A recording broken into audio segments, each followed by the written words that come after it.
हरिओम. भगवद्गीता बोध योगदास श्री जय गणेश जोशी यांनी केलेले निरूपण. अध्याय 4. ज्ञानकर्म संन्यास योग. ओम श्री परमात्मने नमः. अथ चतुर्थोऽध्यायः. जय योगेश्वर. परमात्म्याला नमस्कार. अध्याय 4. श्लोक क्रमांक 38. नहि ज्ञानेन सदृशं पवित्रमिह विद्यते तत्स्वयं योगसंसिद्धः कालेनात्मनि विन्दति. या इहलोकात ज्ञानासारखे पवित्र दुसरे काहीही नाही. ते ज्ञान स्वतःच योग साधना परिपूर्ण करून स्वतःत यथा कालावधी प्राप्त करून घ्यावे लागते. ज्ञानासारखे पवित्र असे इतर काहीही नाही.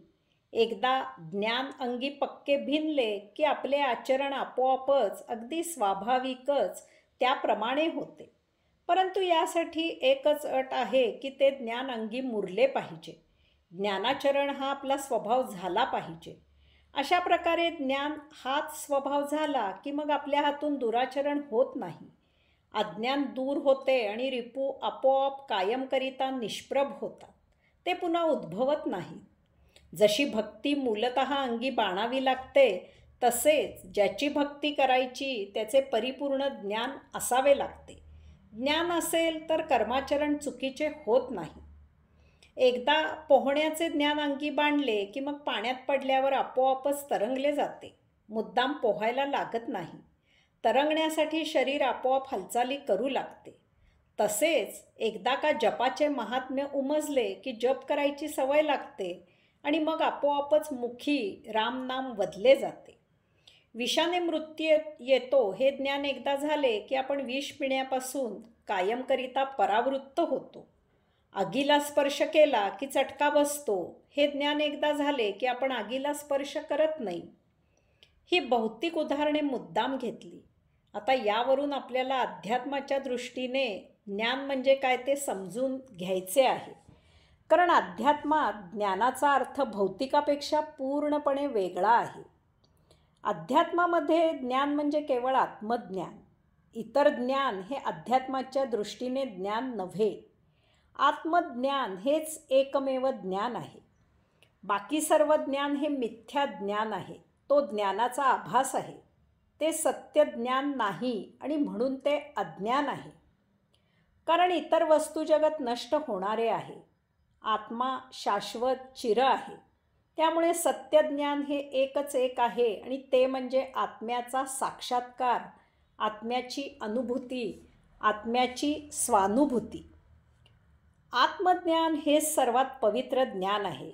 आत्मज्ञान झाले की बाकी काही जाणायचे शिल्लक राहत नाही. ते इतरांकडून शिकता येत नाही. ते ज्याचे त्यानेच आत्मसात करावे लागते. आत्मज्ञानाने जीवनाचा सत्य अर्थ उमजतो.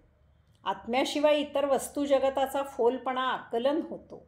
आत्मज्ञानामुळे येथील वस्तुजगताचा देह जीवित ठेवणे हा एकमेवा द्वितीय उपयोग आहे ही जाणीव झाली की आपले जीवन कैवल्यानंदी होते. वस्तुसंग्रहाची हाव संपुष्टात येते. कर्तृत्वभाव नष्ट होतो. कर्ता नष्ट झाला की मीचा अहंकार नष्ट होतो. आत्मसाक्षात्कारायोगे जीवनाची पूर्ण तृप्ती होते. वासना, कामना, अपेक्षा, इच्छा निष्प्रभ होऊन शमन होतात. त्यायोगे रिपुशमन होते. भोग संपुष्टात येतात. त्या दिव्य साक्षात्कारामुळे आपली वर्तणूक मूलतः बदलून जाते. देहादी इंद्रियांना होत असलेल्या मोह, वासना यामुळे सर्व रिपू उद्भवत असतात. साक्षात्कारी ज्ञानामुळे अज्ञान दूर होऊन आपण मोह, वासना यापासून परावृत्त होतो. कारण मोह, वासना ज्या देहादी इंद्रियांमुळे उद्भवत असतात ती देहादी इंद्रिय आपण ज्ञानप्राप्तीतील अडचणी दूर करण्याकरिता वापरू लागतो. त्यामुळे त्यांचा उपयोग बदलतो आणि त्यांचा भौतिकाच्या बरोबर विरुद्ध प्रकारे उपयोग केला जाऊ लागतो. देहादी इंद्रियांना प्रत्याहार दिला जातो. उदाहरणार्थ कानाने केवळ भजन ऐकले जाते, डोळ्याने केवळ योगेश्वरांचेच रूप न्याहाळले जाते इत्यादी. म्हणजे ज्यांच्यामुळे रिपू उद्भवत होते त्यांचा उपयोग रिपू नष्ट करण्याकरिता केला जाऊ लागतो. स्वाभाविकच ज्ञानप्राप्तीमुळे देहादी इंद्रिये शुद्ध होतात, पवित्र होतात. म्हणूनच आत्मज्ञान हेच सर्वात पवित्र ज्ञान आहे असे म्हटले आहे. आत्मज्ञान हे ज्याचे त्यालाच प्राप्त करावे लागते. योगगुरू हा केवळ मार्गदर्शक असतो.